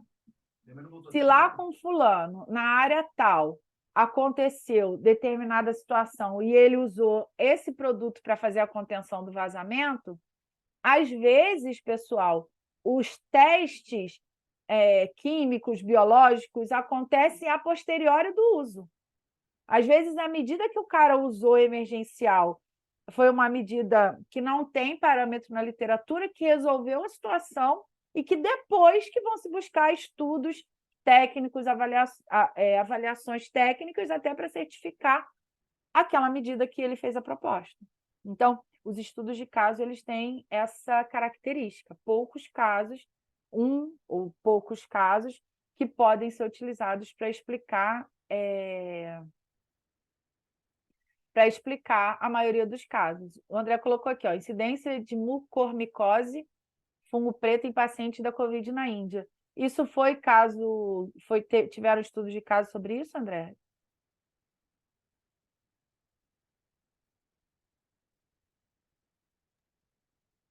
Sim, teve um estudo de caso recente sobre a incidência desse fungo, especificamente na Índia, concomitantemente aos casos de Covid-19 naquele país. Esse não foi uns que tiveram alguma coisa similar aqui no Nordeste do Brasil ou foi outro fungo? Não sei dizer. Eu lembro que Eu teve não sei dizer, mas acho que foi fungo diferente, né? Foi fungo diferente. Mas teve uma situação de combinação de Covid com fungo, né? Então deve ser alguma questão lá do vírus, deve baixar o sistema imune de alguma forma que permite a proliferação desses vírus, né? Essa situação dos estudos de caso, eu me lembro da época que eu estava grávida. Eu fiquei 1 ano fora, né, fazendo meu pós-doc, e quando eu voltei, estava o boom da Zika, há 7 anos atrás. Não sei se vocês lembram, para mim foi muito marcante, porque eu estava grávida, né, no momento do Zika vírus. Foi Então, do microcefalia? microcefalia, exatamente. Microcefalia não, microcefalia. Então, assim, para mim foi muito marcante, porque eu descobri que estava grávida quando começou o boom do Zika. E eu estava dentro da Fiocruz, e era uma época, como no início da Covid, que não se tinham dados sobre isso. E eu lembro que era assim, as primeiras informações eram as mulheres que contraírem Zika vírus, né, contraírem o vírus da Zika até 3 meses, tem risco aumentado da criança nascer com microcefalia. Aí eu ficava lá contando os dias na folhinha para fazer 3 meses. Aí fiz 3 meses. Aí vinha um novo dado. Não, já tem mulheres que contraíram Zika vírus com 5 meses e a criança teve... Aí eu ficava, ai, meu Deus, tem que esperar.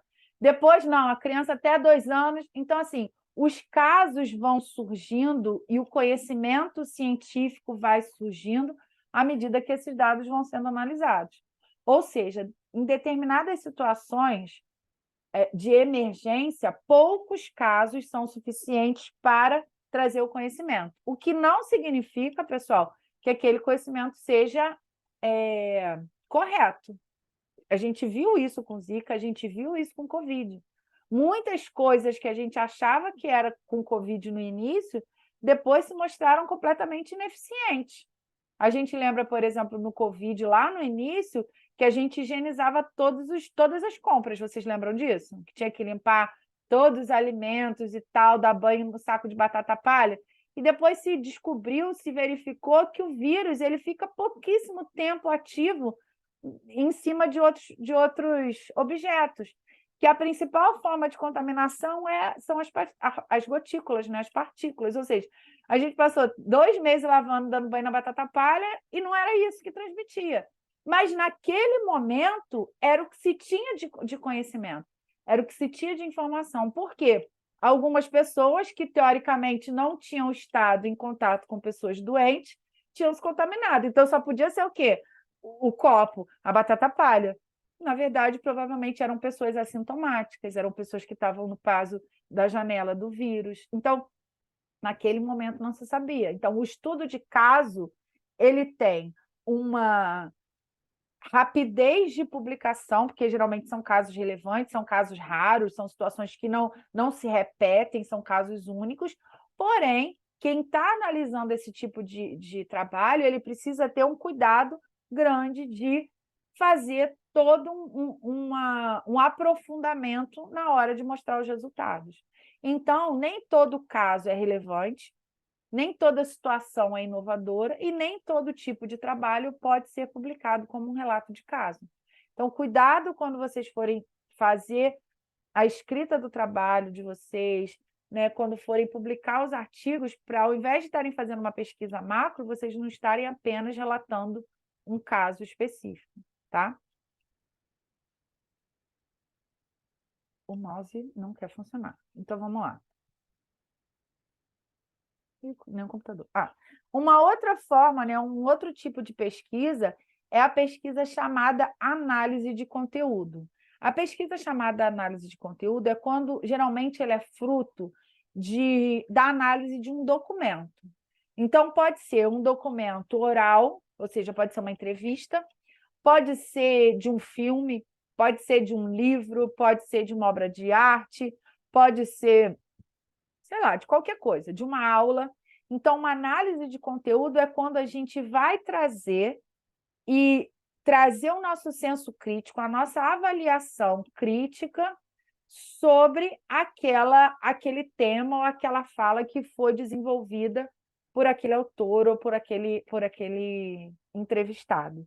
Então, o objetivo é você trazer, explicar de maneira criteriosa, né, científica, acadêmica, o que aquele pesquisador quis trazer de contribuição. Então, quem vai trabalhar com entrevista vai ter que trabalhar com análise de conteúdo, vai ter que trazer uma leitura do que aquele entrevistado quis dizer para o seu público-alvo. Então, o objetivo é trazer esse significado e ele não analisa apenas, por isso que é a análise do conteúdo, é o conteúdo da mensagem. Ele não analisa apenas só o que está, a mensagem oral que foi passada, a mensagem escrita, ele avalia o contexto, ele avalia a linguagem, ele vai avaliar as expressões, ele vai avaliar todo o contexto onde aquela informação foi passada.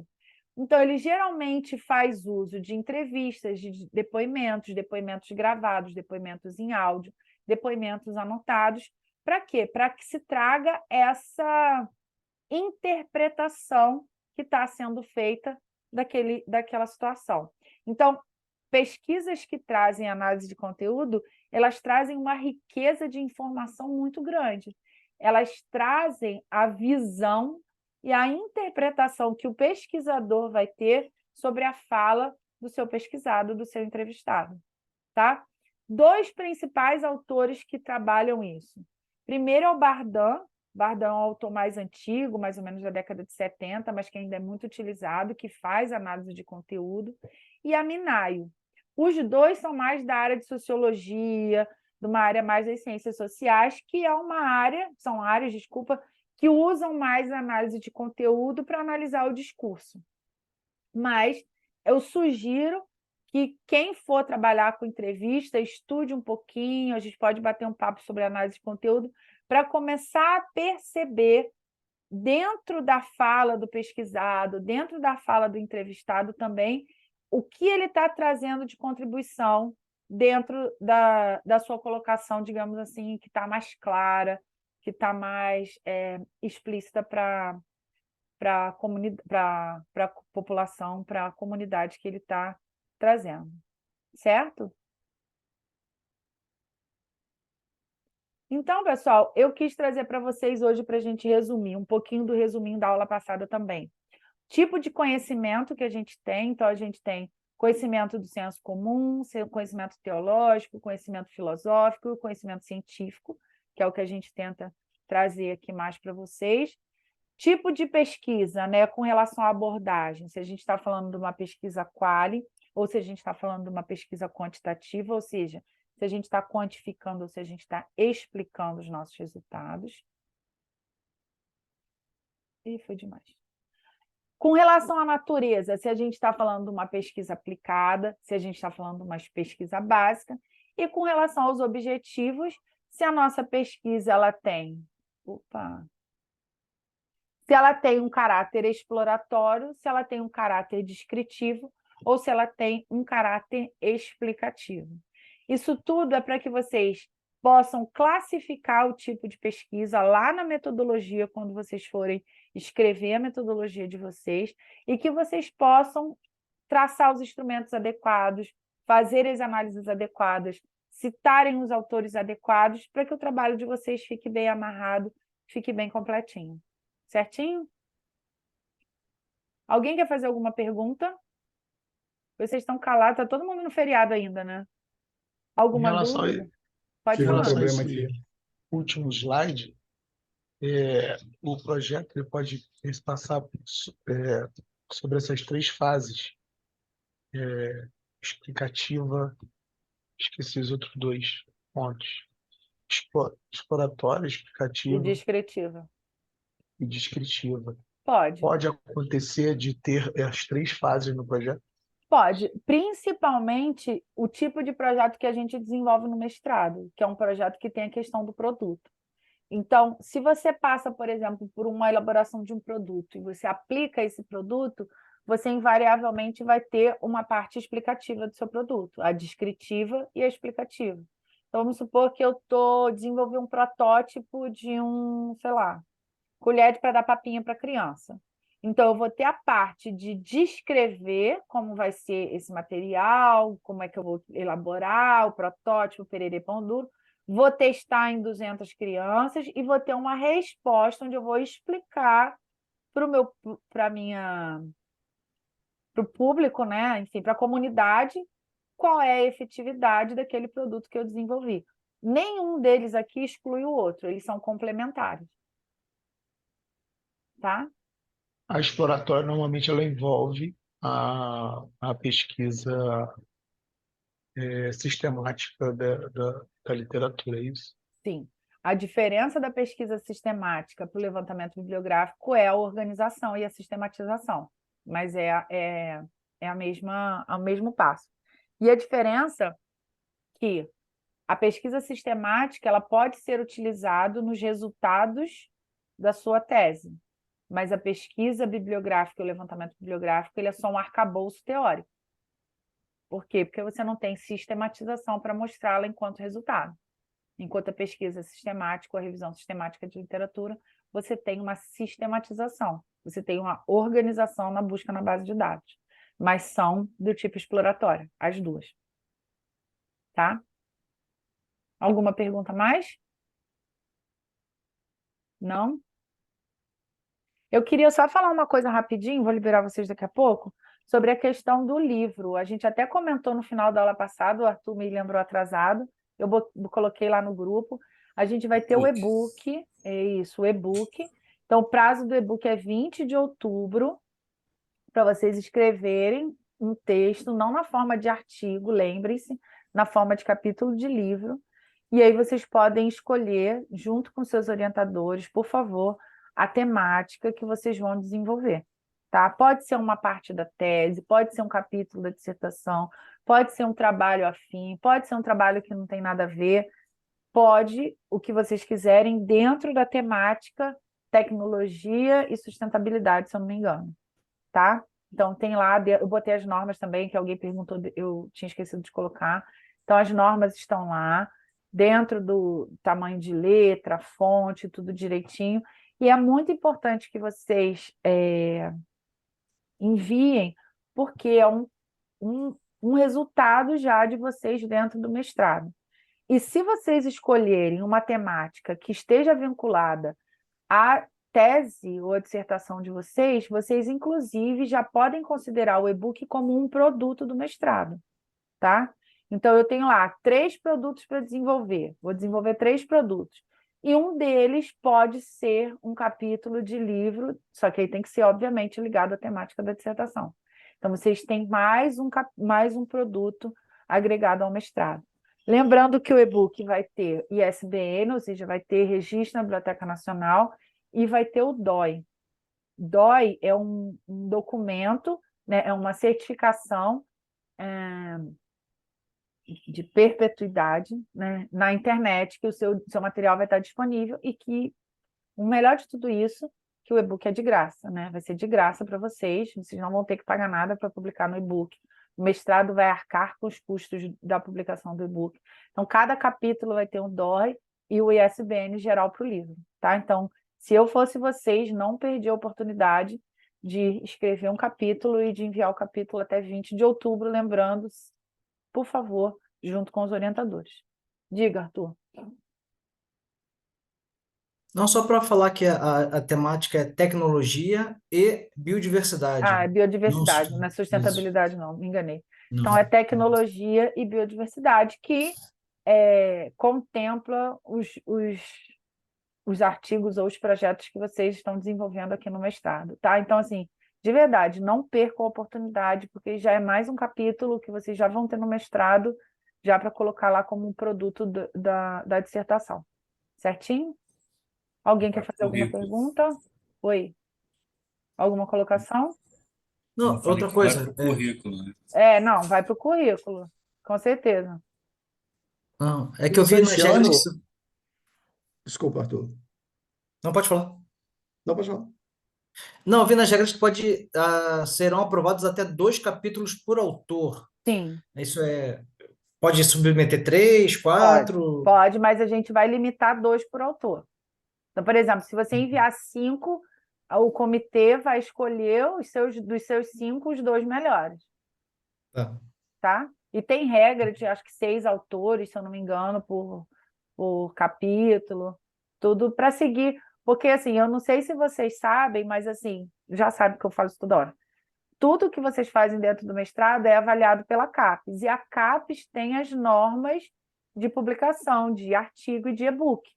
Então, o que está ali é o que a gente costuma dizer que pontua na CAPES, é o que a CAPES considera como valoroso. Então, vai ter que ter o DOI, tem que ter o ISBN, tem que ter um resuminho do currículo dos autores, tem que ter um comitê editorial, vai ter que ter capa. Então, isso tudo é para quando a gente enviar esse e-book no final da quadrienal, que é no final do ano que vem. Para a CAPES, a gente tem os requisitos mínimos que a gente está cumprindo junto à CAPES. Porque se a gente não cumprir esses requisitos, ele não vale para a CAPES, ele não conta como pontuação. Então, por exemplo, uma característica engraçada, a CAPES só considera livro material acima de 50 páginas. Então, se você fizer um livro de 49 páginas, a CAPES, ou uma cartilha de 3, para a CAPES é a mesma coisa. Então, é o mesmo peso, é o mesmo valor. Então, a gente está com todas as regrinhas da CAPES embaixo do braço para que o livro seja a pontuação máxima em tudo. Diga, Rafael. Não, essa daí seria um questionamento, porque, na verdade, é o seguinte, eu queria entender tem limite mínimo de páginas para cada capítulo? Tem, acho que a gente colocou de 15 a 20 páginas. Então, uma tese quase. Não, uma tese com 15 páginas? Não, poxa, não é 15 só, né? Vai mais um pouquinho, vai uns 50. Uma tese com 50 páginas? Você quer mais? Quem é que está te orientando mesmo, Rafael? Ninguém. Ah, tá. Ninguém me quer. Ninguém te quer. Ninguém me quer. Conversa com a coordenadora e chega com esse assunto de uma tese de 50 páginas, né não? Ô, Renan, não me vem com chegar mais para do que isso, Cristiane não. com uma história de uma tese de 50 páginas, acontece o que com ele? Você tá louco? Tem que ser a metade disso, ou 10% Não, 50 só. páginas é só a revisão de literatura. Não está saindo seu sol. O meu? Não, o do Renan. Cris, o Paloma, qual outra oportunidade de escrever o capítulo? Então, a gente está tentando fazer a cada 2 anos. E existe já algum para a gente... Essa é a única. Não, vocês podem publicar depois como egresso também, mas aí é outro momento. Para essa quadrienal é só esse. Tem. Posso mandar para vocês. Manda para a gente, só para a gente ter uma ideia de Vou como mandar o é que é link, feito. tá? Porque é muito pesado primeiro. Ok. Fala, Renan. Renan estava querendo falar, coitado. Diga. Tá sem som. E agora? Agora foi.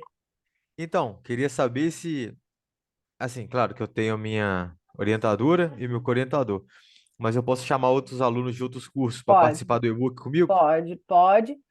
Limitando a 6 autores, muito boa a sua pergunta. O e-book, ele é um e-book que vai sair pelo mestrado, mas ele não é restrito ao mestrado, tá? Vocês podem chamar colegas de outros cursos, professores, outras pessoas que Por exemplo, o Renan, eu conheço um pessoal da engenharia, do último ano da engenharia, mas que não tem nada a ver com mestrado, que são alunos lá do LIOI, por exemplo. Pode chamar?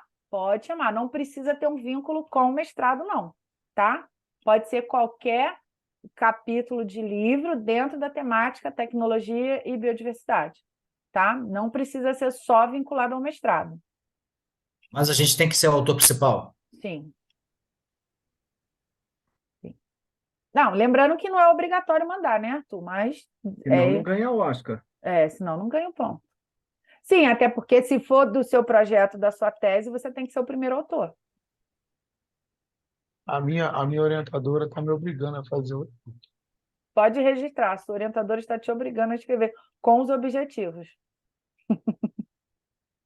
É muito pouco Não, no meu tempo, caso, é muito pouco tempo, Paloma. Claro que não, gente. Falta aí 20 dias para escrever. 20, você escreveu um e-book de 20 páginas, é uma página por dia, cara. Para um Não é professor de suficiente? metodologia, simples. 4 parágrafos. O problema até que até o Tico e Teco entrar em sintonia, pô, o negócio vai longe. Mas vocês pode não... figura, Olha só, pessoal. olha Pode só. figura. Figura E o só se Paulo for de Botelho autoria escritor própria. Vou Temos botar um monte de advogado no figura. grupo. A figura só se for de autoria própria ou tiver lá o direito cedido. Senão a professora Cristiane Chachê, corta nosso Mas aí a pescoço. gente tira um monte de foto de um monte de paisagem, tá ótimo. Pode. Não, sério, lembrando que, primeiro, não é obrigado a participar. É sugestão que vocês participem. Só que, assim, eu entendo que é uma publicação fácil para vocês. Fácil, de graça, bom para o currículo ter um capítulo de livro e ainda vai colaborar no projeto. Então, assim, tem que fazer obrigado? Ninguém é obrigado a fazer, não é. Mas, assim, seria muito importante para vocês se vocês fizessem, se vocês se esforçassem para escrever. Então, assim, quem tiver como, gente, 15 páginas. 15 páginas é muito rápido de escrever, cara. Lembrando Pode que ter tem imagem. Lembrando que tem 1, 2 de bibliografia, já caiu para 12, 13. Uma de Tem uma Pode ter imagem e 10. tabela. que teve que Pode. pagar R$ 490 para publicar o capítulo de livro dela, para ela poder entrar no mestrado, para ela poder, né, que ela entrou no mestrado.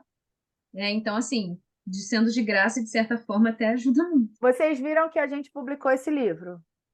Aí eu lancei esse livro lá na Fiocruz, não sei onde está o foco, com o pessoal da Fiocruz. É um livro sobre as moscas e tal. Esse livro custou R$ 3.600 para ser publicado. Então, assim, ganhar um livro de graça, eu acho que vocês deveriam se esforçar para fazer. E é de graça mesmo, porque vai ser pela universidade, a universidade que vai fazer a editoração, a revista que vai fazer todo o processo de submissão. Então, assim, eu realmente acho que quem puder se esforçar para enviar, vale a pena parar a dissertação por esses 15 dias e escrever um capítulo assim, gente. Não é nada complexo. Fala, André. Pode ter imagem e tabela. Pode ter o que vocês quiserem. Só não pode usar imagem de internet, por causa da questão de direito, e imagem de outras pessoas. Mas suas próprias fotos, fotos do seu grupo de trabalho, foto do seu orientador, pode. Foto livre, pode. Foto de banco de dados, se você comprar a imagem, pode. Não tem problema nenhum. Tá?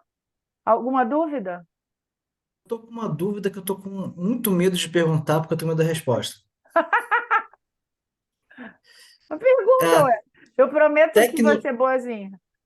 Tecnologia e biodiversidade é um tema só que tem que linkar os dois, ou eu posso falar de tecnologia? Como é que você vai falar de tecnologia dentro de um curso de mestrado sem falar da área de ciências ambientais? Não, é uma coisa é ciência ambiental, outra coisa é a parte biodiversidade. Eu tô focando bem na parte abiótica. Minha tese é sobre a parte abiótica, que é crédito de carbono, na parte de gestão. Ou seja, não tem nada de tecnologia, não tem nada de biodiversidade. Para compensar, estou pensando em falar em metodologia de sequestro de carbono, que a gente está pegando na parte geológica, carbono das nossas... e botando no subsolo. Óleo sai, carbono entra. Que é tecnológico, mas não é biodiversidade. Pode.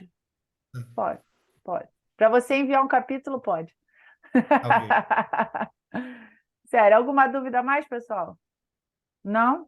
Então, se animem para fazer o capítulo de livro, olhem lá o prazo. A gente provavelmente não vai prorrogar. justamente para que o capítulo saia, para que o livro saia esse ano ainda, tá bom? Certinho? Então, bom fim de semana para vocês, bom descanso. Até semana que vem. Semana que vem, então, a gente se encontra também, tá? Beijo, Bom, pessoal. tchau para Tchau, tchau. todos. Até. Tchau. Tchau, obrigada, Bom Paulo. final de semana. Tchau, tchau.